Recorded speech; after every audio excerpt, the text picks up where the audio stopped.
My name is Cornelis de Brabander. I started my life as a researcher in the mid-70s of the previous century in the field of motivation at the University of Leiden. My first study in this area was an R&D project on self-responsible learning. With my team, we set out to develop a method to promote self-responsible learning in schools. And we did that in close cooperation with teachers in the first year of secondary education.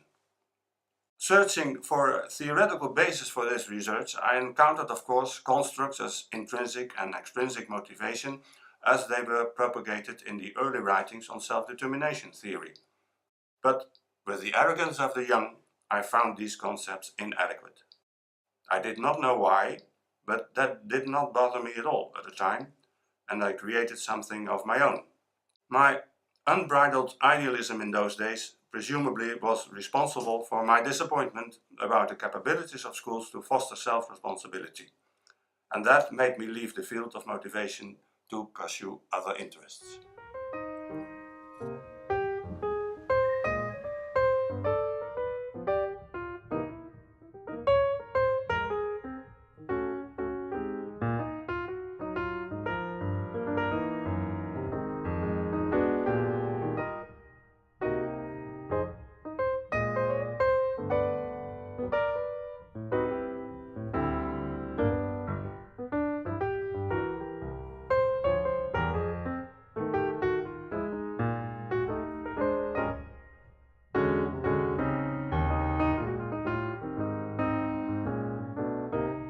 Many years later, Rob Martens came to Leiden, and his enthusiasm brought me back towards motivation again.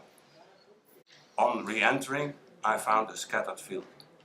The cooperation with Rob and also with Monique Boekaerts, who was then head of our department, gave us the chance to develop a broader picture and to see opportunities for integration of conflicting theories.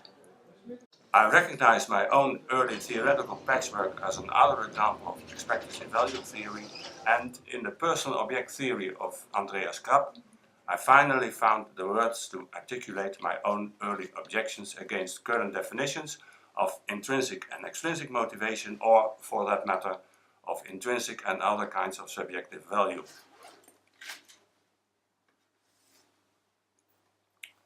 Once retired, I had the time to write it down, and I was very proud to have it published and to receive for this publication the Outstanding Publication Award 2015. In my presentation, I will review the unified model of task-specific motivation and the argumentation that supports it. I will also present the evidence we have collected since then, which shows, among others, that the specifics of an activity determines to what extent different components of the model come into play. Furthermore, I will discuss the theoretical status of the influence paths between the components of the model. I'm looking forward to see you in Tampere.